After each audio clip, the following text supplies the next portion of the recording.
Hey fam, welcome back to Rave Culture Cast, your weekly guide to the EDM community, music festivals, and more. I'm your host, Emma Capotis, and in today's episode, we are going to be talking about the absolute wild weekend that was ARC Music Festival.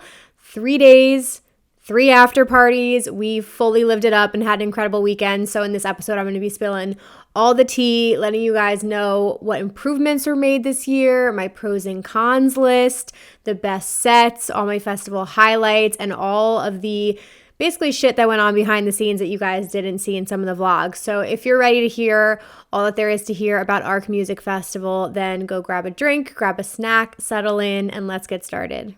Hey there, welcome to Rave Culture Cast, a podcast dedicated to fans of EDM and music festival culture.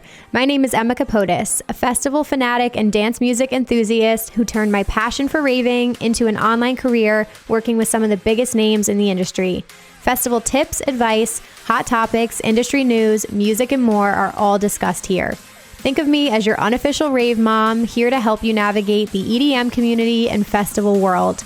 Tune in every Wednesday for your weekly dose of peace, love, unity, and respect.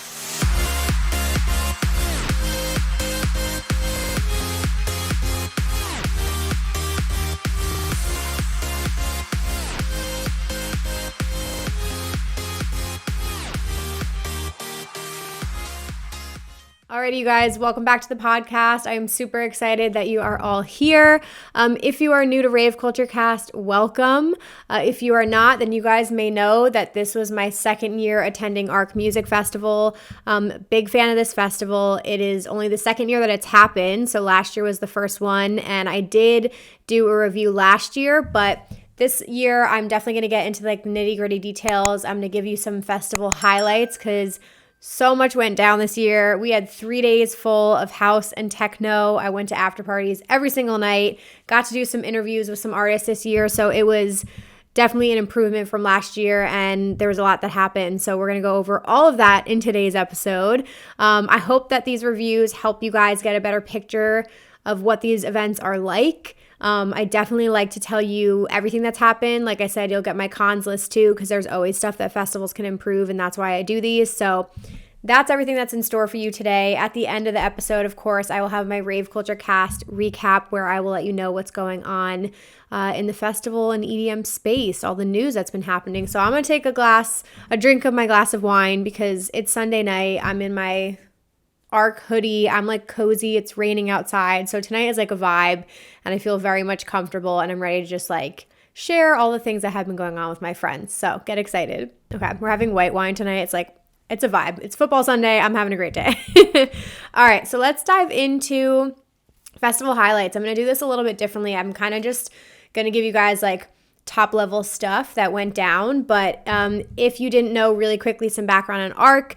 Last year was the first year it happened. It's in Union Park in Chicago, which is a little bit on the smaller side, but really nice festival. There's 3 stages technically, and then there's an art car, which they call the ARC car. It's the good bus. That's another stage, so there's 4 of them. This year they added an additional day, so it was Friday, Saturday, Sunday, and it was about, I think it was like 2 p.m. to 10 p.m. every single day. And then on top of that, they have after parties like all over the city. So there's endless amounts of after parties you can do at different clubs, massive warehouses, like there's stuff going on all weekend. So I ended up flying into Chicago on Thursday, and I left on Monday. It was Labor Day weekend, so that was really nice. I had Monday off anyway. But one thing I want to quickly mention as my first festival highlight is Chicago in general. So this was my second time going to Chicago. I could not recommend it more to you guys. I think Azeka, who was one of the artists that I interviewed, who lives in Chicago, said it best. Chicago is such an underrated city, and I totally agree. And I know it's in the warmer months, and in the winter it's probably brutal, but in September it's beautiful. The weather was awesome. The architecture is gorgeous. Like, I liked that we came a day early to do like things in Chicago. So we had such a sick group. We stayed at the Courtyard Marriott in the River North downtown area, which was a little bit more north of where I stayed last year, and I really liked it. It was a really nice area. So we stayed over there. Thursday, we did a comedy show very last minute, and it was so much fun. And it reminded me, like, why don't I do comedy shows more often? So we went to Zany's, and that was so awesome. And then we went out. We did a rooftop bar near Zany's. That was really fun. And then we ended up going back to Celeste, where I went last year. 10 out of 10 recommend. On the top floor, they had a DJ playing like, it was kind of like melodic and deep house and techno, which was fire. And then the third floor is the disco floor. So it has this massive disco ball, and the whole floor is like LED lights, and it's all like 70s music. So that was really, really fun. So we did that. But just in general, I love that this festival is in Chicago. Such a dope city. There's plenty to do outside of the festival. I got to have deep dish pizza for the first time, so that was really good. I went to Illuminati's. So first recommendation, or first like highlight, is for sure just the city. It's amazing to be there. All right, second highlight for me, I gotta go with the crowd that attend ARC. So what is different about this, and why I think it's a little underrated, is it's just a very mature energy, and there's no age range. Like, it was pretty wide. Like, I'm 31. There were definitely people in their early 20s, and there were people that were probably in like their 50s, even 60s. I loved that. It is a city festival, so it's definitely more on the casual side, which I'm kind of like very much here for. I wrote down in my notes, people know how to handle their shit. Like, no one the whole weekend felt like too fucked up or anything like that. Like, people were just vibing. They were there for the music. Really mature. I didn't have a single bad interaction in the crowd. Like, people really just handled themselves very well. And like some of the stages, like maybe later in the night at like Elro, people were getting a little rowdier, but honestly, like, no issues at all. Got through the crowd super easily. So the crowd and the people, I'm a big fan of at ARC. I wrote down everything from like the energy, the outfits. Fashion is its own highlight. The fashion at ARC was like super sick. But I kind of just like, if you're into house and techno like me, I'm sure you feel the same if you're a bass head and you go to Lost Lands. Like, you're like, these are my people. You know what I mean? Like, when I'm at ARC, I'm like, these are my people. Like, they just get it. And I could easily listen to house and techno all 3 days. Like, I don't even need the other genres. Like, I'm just happy listening to that. So the people. My third highlight for you guys, I do recommend the production here. Again, for a smaller scale event, all of the stages pack a punch. So the grid this year, which is their main stage, it's the biggest stage. It's a grassy area.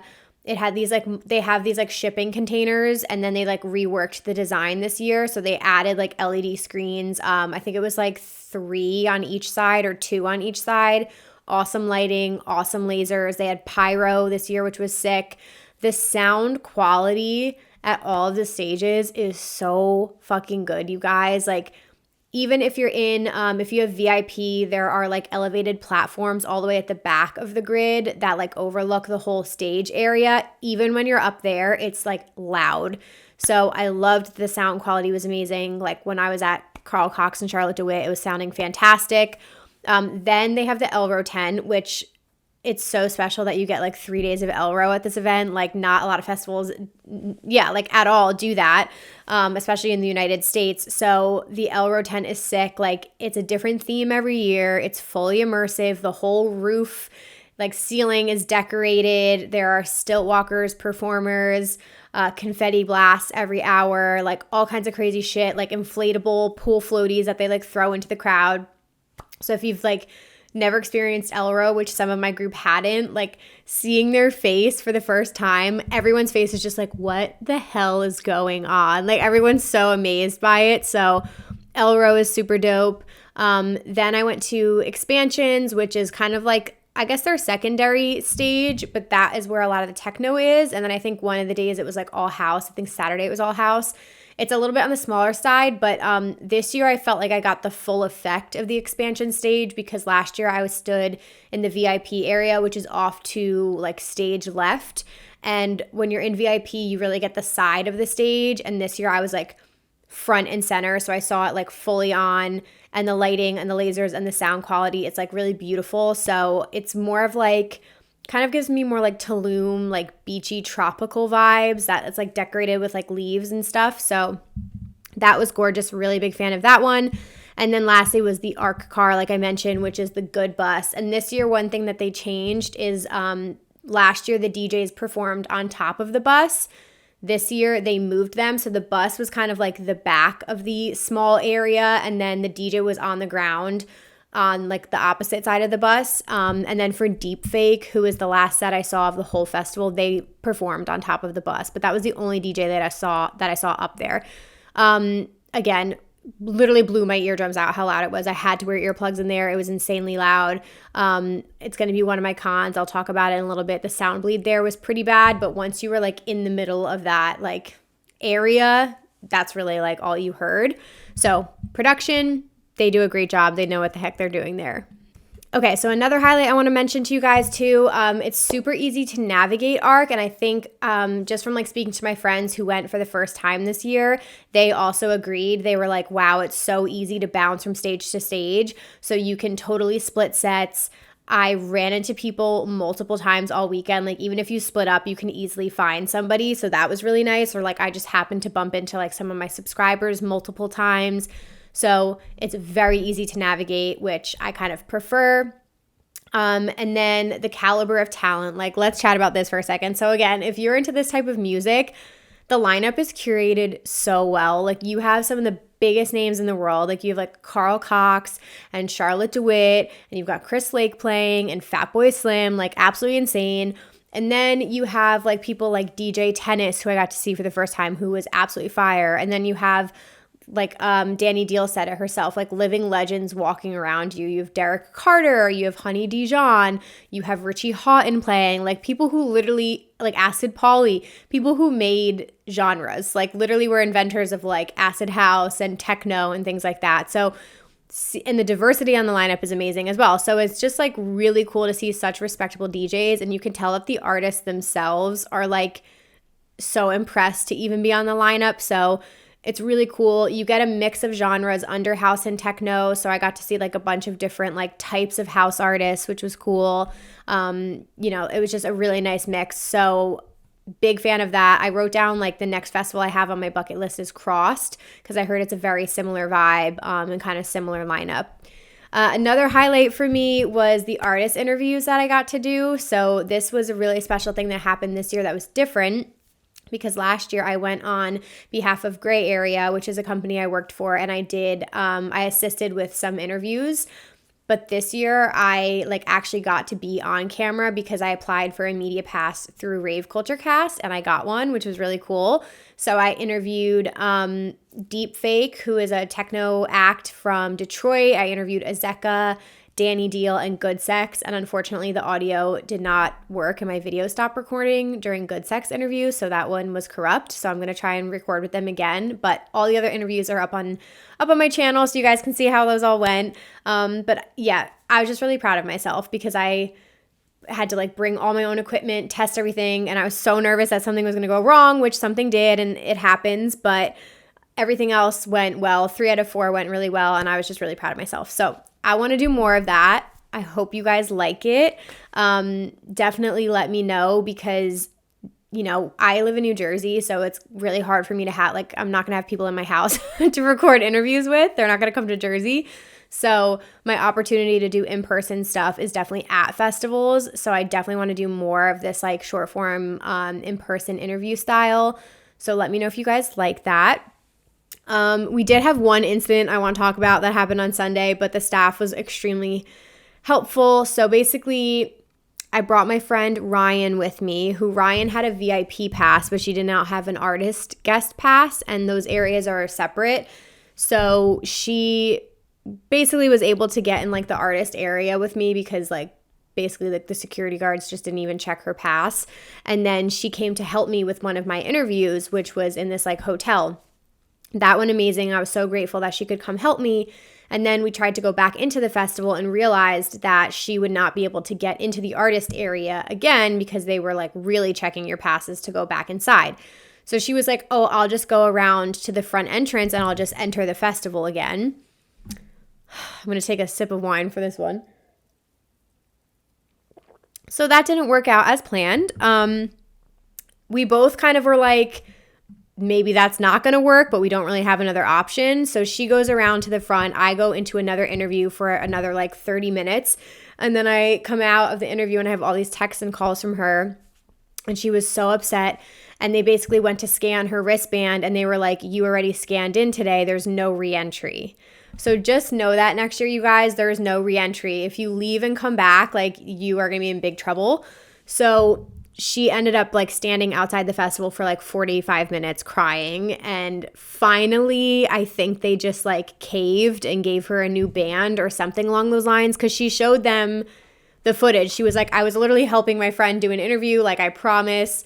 And like they finally believed her and like something happened and they finally let her in. Thank God. So Ryan finally got in on Sunday, but that did happen on Sunday. And that was like the one moment I was like, oh my God, I don't know why we like risked it. So anyway, that was one thing that happened behind the scenes that didn't make it in the vlogs because I didn't record that because I didn't know it was going to happen. Anyway, other highlights, you guys. So if you're going to attend ARC, I 10 out of 10 recommend that you do the after parties. So last year, again, it was only a 2-day festival, so I only did one after party, but this year they went all out, and I ended up doing Radius all 3 days, which I did want to experience some of the other clubs, but Radius is such a cool venue. It's absolutely massive. The production is insane. The lasers, the lighting, like you have so much space. And then the cool thing is if you get tickets to Radius or you get tickets to Cermak Hall, they're attached and they let you go back and forth to the shows. So that was really dope because 2 of the days we went to see people at Radius and then we walked over to Cermak Hall. It's all inside. And then we went and saw like other artists inside Cermak Hall. So it was a really cool vibe. I absolutely loved it. And I actually I was nervous going into the weekend basically because I took off the summer from shows. Like I really hadn't gone to a show since Electric Forest. So I took about 2 months off of shows. So I was like, oh my God, 3 after parties. Like, what did I sign myself up for? But actually wasn't so bad. And I think it's just about pacing yourselves. Again, the beautiful thing is ARC ends at 10. So you could just go to sleep and actually you'd be fine. You'd get plenty of sleep. But the nice thing is we would have time. Like, again, it's easy to navigate and it's easy to get to. So literally from our hotel, we had to walk a couple blocks. We get on the train and it was 4 stops to Union Park. 10 out of 10. Recommend, love it. One of the best parts about ARC, it's so easy to get to. And so we would leave the festival. I was kind of like the rave mom. I rallied the troops at 9:45 and everyone was like, do we have to go? I was like, guys, trust me, promise me you're going to want to get on the train before the entire festival empties out because then it's going to be a nightmare. So we did do that every night. We left at 9:45, 9:50 every night and it was definitely the move. So we would get on the train before everyone flooded the festival. And then a couple people actually Ubered straight to Radius, and that was a totally doable option as well. But we would go back to the hotel, we would fully change, we would have a drink, have some water, and felt refreshed. And then we went to the after party, and we would get there by 11:15. And then Friday and Saturday, I ended up leaving at 1:30, which was really doable for me. So I still, this was one thing that happened on Friday. So it was the Boris Brecha after party, and he actually went on at midnight. And not a lot of people knew that he was coming on at midnight. So a lot of people were literally showing up at 1 a.m. and people were coming from North Coast. Anybody could go to these after parties. And they were like, when does Boris go on? And we were like, yeah, he just played for an hour and he's done. You missed him. So I think some people were a little annoyed about that. But yeah, after Boris, we ended up going over to Cermak, like I said, and we saw Anna play back-to-back with Sama Abdulhadi, and that was insane techno. And then Saturday, we saw Get Real, which was Claude Von Stroke and Green Velvet, and DJ Tennis open. So that was all house music. That was fire. But I was saving my energy for Sunday because Sunday was Adam Beyer and then Eric Prydz played. So they played separately. We thought it was going to be a back-to-back, but the back-to-back was at the festival. So they played separately, and that was mind-blowing. Adam Beyer was amazing. I think he played 12:30 to 2, and then Prydz was 2 to 3:30. So I stayed the full time for that. But again, I bounced over to Cermak and I went to see Azeka play, and Gorgon City was in Cermak. So you could have done both. So that is a highlight. Last few highlights for me here, the fashion, like I mentioned, you can go totally casual if you want to, you guys. People were in t-shirts, jeans, you can go totally casual. But on the flip side, which I kind of loved, is it's very edgy and very cool, streetwear. So it was a lot of black, what you would expect to see at a house or techno show. some people did go like all out with the outfits, and I just thought it was like so edgy and so cool, and people were like such a vibe. There was the occasional like really festival-y kind of person, but it was more rare to see somebody like in a bikini and a thong. Like there was only like maybe a handful of people like that. So that was that. I did really quickly want to touch on the guidelines because a couple of you guys DM'd me about this. People were really pressed about ARC's guidelines because they basically came out saying like, I forget what the exact phrasing was, but like highly discouraged. And it was like highly discouraged was candy, pacifiers, fan clacking, which thank you for saying no fan clacking. And then I think it was one other thing.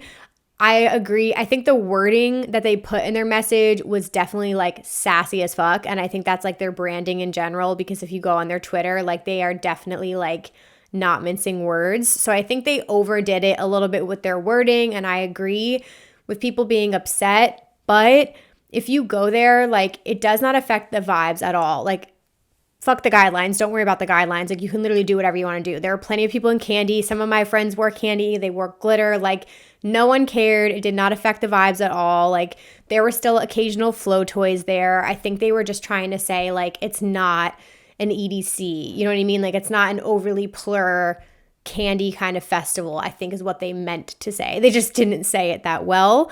But I just wanted to touch on that because I know like a lot of people were up in arms about that. So the other thing I wanted to mention too, because my friend pointed this out to me, Crossed has this almost the same guidelines. So they're not the only festival that says that. Like Crossed also says like highly discouraged candy and some other stuff. So they're not ARC is not alone in like saying that. Some other highlights are meetup. We had a Rave Culture Cast community meetup on Saturday, which went so well, and it was so dope to see you guys in person. I always get so nervous before the meetups, but then when I'm there, I'm like, it's just so good to see people I talk to online in person.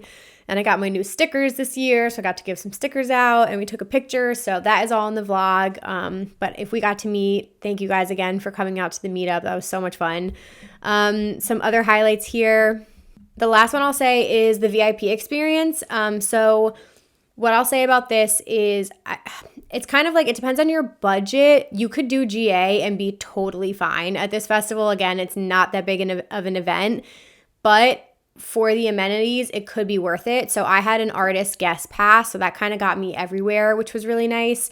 On Friday, they let me in everywhere, and then they got stricter on Saturday and Sunday. So I forget if Global or Icon is the highest level. I think Icon is the highest pass you can get, and my friends all had Global, which was the VIP level.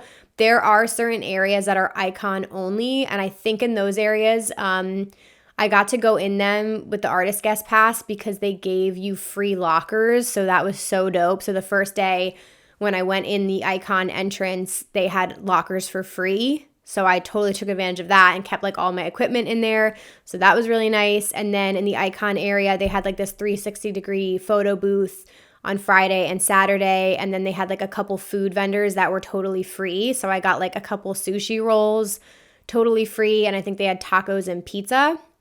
And then again, you had like different elevated viewing platform areas. So there was one that was covered, it looked like table service. And then there was another that was like outdoor that you could stand on. So I went up there for lane 8 just for a little bit. But you do have nicer bathrooms. So I think at all the stages except for Elro and for the ARC car, you have separate bathrooms. All of them are really nice, like trailer bathrooms. There was also like a massage place and a barber shop at the Icon place. And then, yeah, and it just was nice. And you had like separate bar areas. So at the Elro stage, the VIP can be nice for navigating the crowd when it gets really crowded and you want to go in the VIP. But at Elro, it was still absolutely packed, and there are no VIP bathrooms at the Elro stage. So that's going to be under my improvements if we get into those in a second. But those are all my festival highlights, you guys.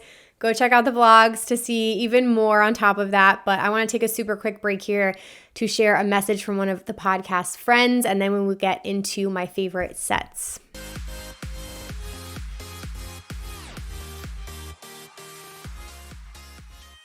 Alrighty, you guys. So one thing that was a huge lifesaver for me at ARC was my Lunchbox hydration pack. I brought it with me every single day, and I took full advantage of the free water refill stations, which were improved this year. They did make them bigger, which was really nice. So not only did I do that, but it carried all my equipment. So I could fit my iPhone tripod in the side of it, which like it's a decent sized tripod, all my microphones, my cameras.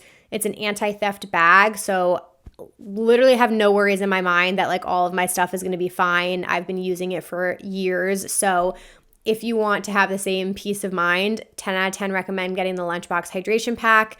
It's a super easy water refill system. And again, all of the zippers are inverted. So they face the inside of the bag and they all have zipper clips on them. So big fan of Lunchbox. You guys can use my code CAPOTUS and that will save you $11 off your pack, which is a pretty decent saving. And it's the only code that does that. So code CAPOTUS to save $11 on your pack. Feel free to use it, share it with your friends, save some money, you guys, and stay safe out there.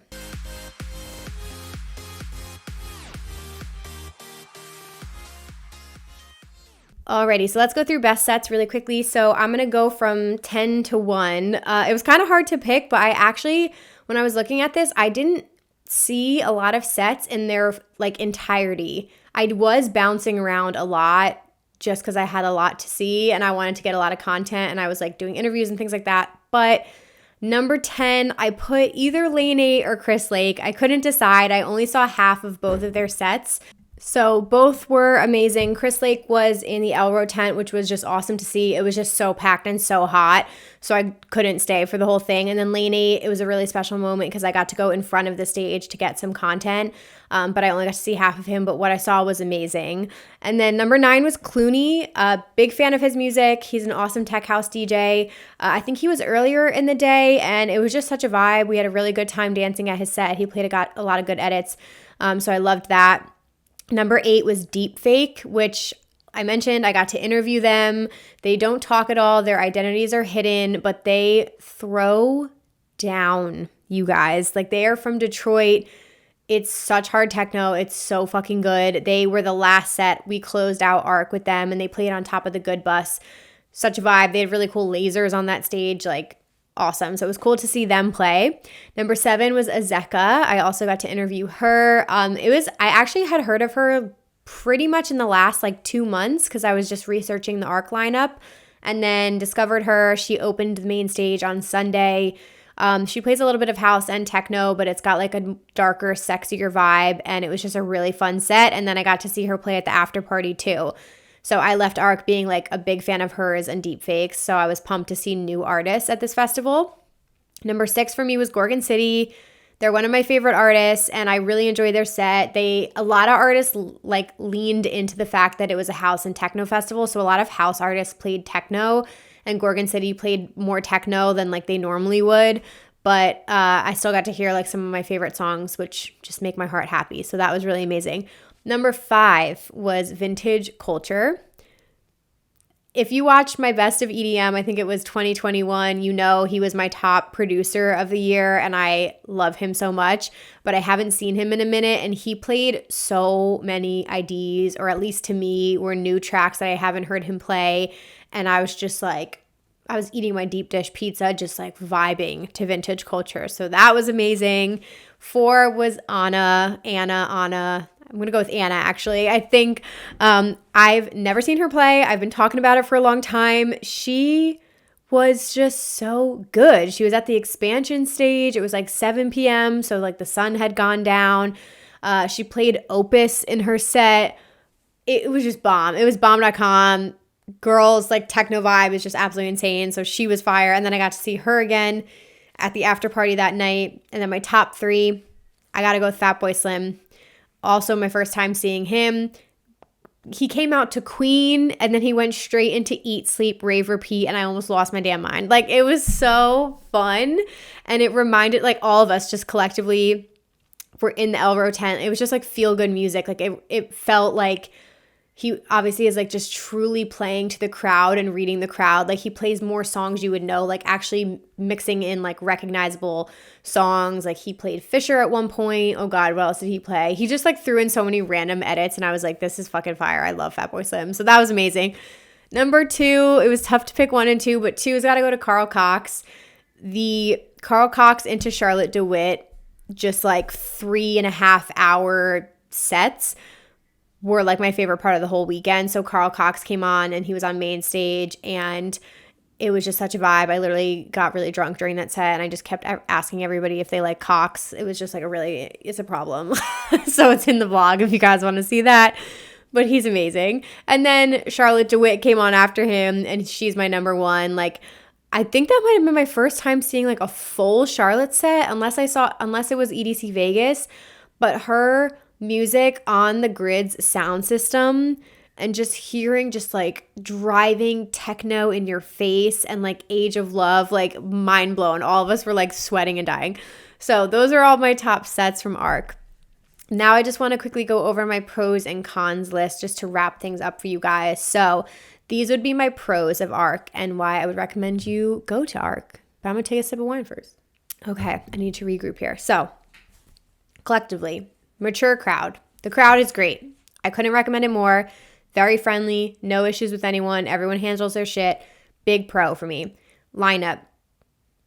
If you like house and techno, what are you doing? What are you waiting for? Like, you need to come to Chicago for this lineup. You're in the birthplace of house music.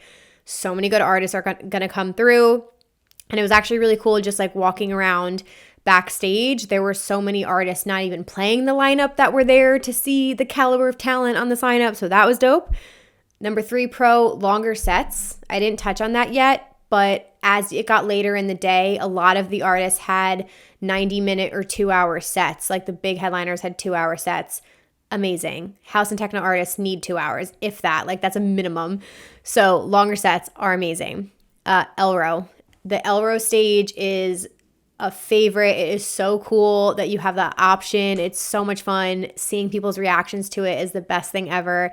So I'm such a fan of them having Elro there. My number 5 pro is, again, the production. Every stage packed a punch. The sound systems were great. Like, couldn't go wrong with anything.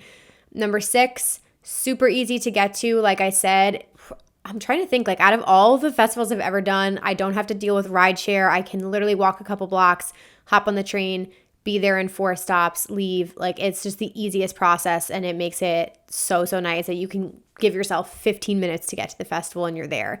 7 is improved water refill stations. That was one of our critiques last year. That was a big issue. They did improve it. They had a much bigger water refill station, and then they had like a mini one with like 4 spouts over by the Elro tent that I don't think people knew about as much, but it was like another extra one that was there. I want to mention this because this happened. I thought the bartenders were really amazing. There was twice that this happened to our group. Once at the main stage, I went over to get all my friends water because some of them didn't have hydration packs, and I asked for 3 water bottles, and the bartender just put them on the table, and he was like, take them. I was like, and I don't know, they were maybe $4 or $5 for a water bottle. I don't remember, but I was like, what? And he's like, take them. That's fine. Just take the water. And I was like, oh my God, it was so nice. So like, I thought that was amazing. And that happened to my friend too. So the bartenders gave us free water, which was super nice. Like I mentioned, I think the Icon and the Global, if you want to do VIP, are worth it. It was awesome to just like get free sushi and do the photo booth and things like that and have the free locker. So that was all really nice. Those amenities were good. Huge pro is Chicago, of course. That, the after parties, like the whole city in general, being able to do stuff outside of the festival was really fun. My number 12 pro is the merch, which I'm wearing my sweatshirt today. It has a really cool back to it. Hold on, let me show you guys. I don't know if you can see that well, but I should have bought more merch. They had this insane bomber jacket that said House Techno Chicago, and me and Andrew, my friend, like thought about it, but it was $100. So we just were like, let's just think about it more, and then it was gone like in a day. So their merch was fucking sick. I've literally been wearing this hoodie every single day, and I know that's disgusting, but it's so worth it. And then, yeah, last thing I mentioned is after parties. Huge pro, amazing talent at all the after parties. Like, you got to go. You got to do as many as you can. It's so worth it. Okay, now for the cons. There is no festival without its cons, but let me tell you, and this is why it makes it an underrated festival, these are minimal. I asked all of the friends I was with about their cons, and this is all we could come up with. Like, genuinely, there wasn't a lot. Number 1 for me personally is sound bleed. there was a lot of sound bleed. Like, I don't know how to put it. It just depends where you stood. If you were obviously at the grid, there was no sound bleed. Like, you're going to hear the grid. If you were standing in the back of expansions, you could hear some of the ARC car and Elro, but that was like really far in the back. Otherwise, perfect sound. Then in Elro, all you could hear was Elro. But again, if you were standing all the way in the back, of course, you were going to hear the ARC car or the grid. Like, it just depends if you were like in the back. And then the ARC car area. I talked about this last year. No improvements were really made this year, so I don't know what they can do with the layout. It's probably super limited. But the sound system was so loud to make up for the fact that it's literally like right next to the grid, which is the main stage. So the bus kind of like blocks out some of it, but when Deepfake performed on top of the bus, we kind of stood all the way on the right, almost on the outskirts of the stage, and I could literally hear Adam Bayer and Cerez D and Deepfake. It was really bad sound bleed. So the ARC car area is by far the worst, and hopefully they can improve on that next year, but we'll see. I would say the number 2 thing we talked about was improvements to the Elro stage. The experience is amazing, but there was like no ventilation. The sides are all open, but it was just so hot. I had to leave multiple times. Like I said, I couldn't stay for the whole Chris Lake set because I was too hot. And then there were other times throughout the weekend I left the stage because it was too hot. In my opinion, I was like, this is brutal. And I wasn't even in like front and center. And I did have somebody DM me and reach out saying that their friend passed out in the Elro tent and they weren't even like on drugs or on anything. They just were too hot in the tent. So I don't know what they can do, but if they could add fans or misters or something, the tent got very, very hot. So that would be that thing. And then I don't know if this is possible because I haven't really seen it at many Elro shows, but for the Fatboy Slim set, we were all the way in the back. The sound was incredible, but when the confetti goes off, you can barely see it. And like some of the pool floaties and like inflatables don't make it to the back of the tent. So I would love to see them add like a secondary row of confetti cannons so the back of the tent can get it as well, because it's such an amazing part of Elro, but unless you're front and center, you don't get it. So Elro fam, I would love to see confetti cannons in the back or like on the sides, like all the freaking confetti. That would be so dope. There was one payment hiccup on day 1. So we got there again, like pretty much when it opened. And for about 3 hours, you couldn't use a credit card anywhere. So my friends like didn't bring cash with them, so they couldn't buy any drinks or anything like that. So that sucked, but I kind of like, you chalk that up to every festival is going to have an issue on the first day. Like something always goes wrong. So that did happen. And then lastly, the only other con I could think of really, it's basically like ventilation at Elro and sound bleed. That's really it. The only other thing is, again, like the VIP at Elro is just like a separated area and 2 bars. It would be really awesome if they could try to get some bathrooms, VIP bathrooms at the Elro stage, because there are no VIP bathrooms there.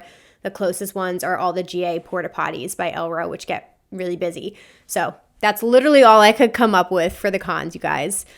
That is everything for my ARC Music Festival review this year. I hope that I covered enough to give you guys an idea of this festival, but overall, recapping here, it's super underrated. I honestly could go back every single year. It's like a no-brainer for me. I love going to the city. The music is absolutely incredible. It's so easy to get to. It's such a fun vibe. Crowd is like just incredible, and you can go a little bit more casual with your outfits and stuff like that. So it's just like, it's a win-win for me all around. So I highly, highly recommend you guys check this out. Add it to your bucket list at some point. I'm going to take a super quick break here, you guys, and then I have a little bit to go over in my Rave Culture Cast recap, and then we will wrap things up.